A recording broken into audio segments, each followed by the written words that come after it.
মৰিয়নিৰ হুলুংগুৰি চাহ বাগিচাত আজি পুনৰ প্ৰতিবাদ চাহ শ্ৰমিকৰ তিনিটাকৈ দৰমহা নিদিয়াৰ বাবে এই প্ৰতিবাদ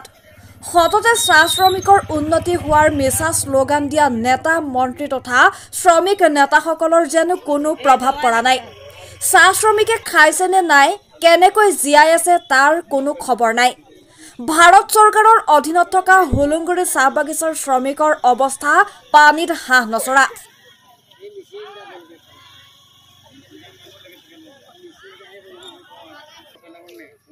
শ্ৰমদান কৰাৰ বিনিময়ত পোৱাৰ দৰমহাৰ কাৰণে কৰিবলগীয়া হৈছে প্ৰতিবাদ না পাইছে বেতন না পাইছে ৰেচন না পাইছে চিকিৎসাৰ সুবিধা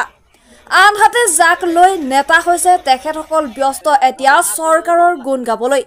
পেটৰ ভোক সহ্য কৰিব নোৱাৰি আজি পুনৰ বাগিচাৰ কাৰ্যালয় ঘেৰাও কৰি প্ৰতিবাদ সাব্যস্ত কৰে শ্ৰমিকসকলে উপস্থিত থাকে তিতাবৰ শাখা সংঘৰ উপসভাপতি সামেল মৃদ্ধা সংগঠক অনিল ৰাজক কাৰ্যকৰী সদস্য গণেশ পুৰাম লগতে প্ৰাথমিক সংঘৰ সভাপতি প্ৰবীণ মৃদ্ধা আৰু সম্পাদক বাদল কৰ্মকাৰ এই চাহ শ্ৰমিকৰ বেদনা কোনে বুজিব কোনে কেনেকৈ সমাধান কৰিব পৰৱৰ্তী সময়ত লক্ষণীয় হ'ব মৰিয়নিৰ পৰা সূৰ্য দাসৰ ৰিপৰ্ট নিউজ 24 অসম बोलो कि नहीं बोले तोदर के बोले हम सरकार हाथ डांगे दीचे हमरा बोले कोनो करते नहीं पार तो किसमान मानुष जे हम के सेक्रेटरी प्रेसिडेंट बोले जे नहीं तोदर काम बोले सरकारी बागान चलाया और किसमान मानुष बोले जे नहीं बोले तोदर गाँव मालिक का है तो हमरा मालिक तो नहीं देखे छी बस सरकार नहीं अपन लोग दरमहा केटा दरमहा दिया नहीं दरमहा माने दुटा इते बर्तमाने ते तीनटा चली আছে আমি হেৰি দুটা দৰমহা মোটামুটি পোৱা নাই আৰু একদম সৰপে পানী চড়ছে ৰকম হৈ যাচ্ছে 2 মাইনা নে যে আমাকে দৰমহা চৰমা কিছু নাই দিয়া নাই যদি আপোনালোকে কেনেকৈ জিয়াই আছে যেনে তেনে ধাৰ দিন কৰিছো দোকানীও ধাৰ নাই ধাৰ নাই আমি যখন ধাৰ কৰতে যায় তখন ধাৰ যে 12টা বাহালে তবে ধাৰ দিয়ে তো আমি কিছু নাই কোৱা তেনেকা হৈছে লৰা ছোৱালী সদায় হাই গাই লৰা ছোৱালী আপোনালোকৰ লৰা ছোৱালী স্কুল যায় নে স্কুল যায় লৰাটো হে বেগ লাগে সাইকেল লাগে আমুক লাগে তামুক লাগে কৈছে কিন্তু দিব পৰা নাই সুবিধা হেতু চাউলে কিনো নে লৰা ছোৱালী হা সুবিধা আমি পূৰণ কৰো একো নাই পৰা কাৰণ 10 টকা পইচাটা বিচাৰি কৰি দৰমাই নাপাও আমি ক'ত পাতিম 10 টকা বলো মানে আমাৰ সক্ষমতে হোৱা নাই আমি মাটা কৰি ফাটি গেলে বহি কিনে আজিকালি স্কুলত প্ৰত্যেক মিটিংত কৈছিলে যে মিটিং হ'ব যে মিটিংত জনাম এনেকা কৈছিলে বৰ্তমান মিটিংত কি পাতিছে আমি তো সেইটো আমি নাজানো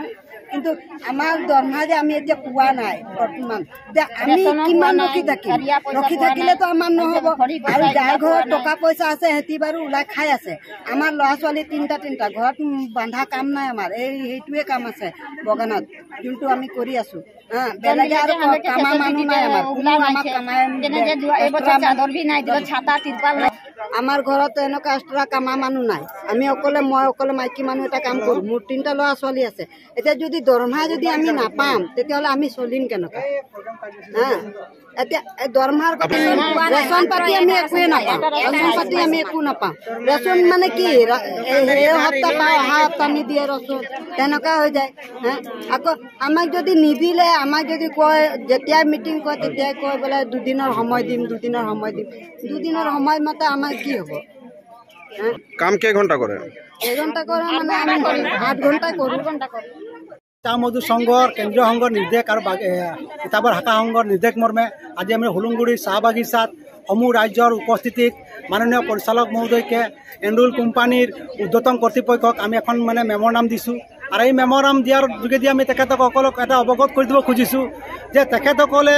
আমাৰ এণ্ডুল কোম্পানীৰ যেনেধৰণে ৰেচনৰ বঞ্চিত কৰিছে দৰমহাৰ ক্ষেত্ৰত বঞ্চিত কৰিছে অন্যান্য সা সুবিধাবোৰ যেতিয়া বঞ্চিত কৰিছে তেনেহ'লে আমাৰ ৰাইজে ইণ্ডাষ্ট্ৰিটো জীয়াই ৰখাৰ ক্ষেত্ৰত আমাৰ সহযোগ কৰি আছে কিন্তু এটা সময় থাকে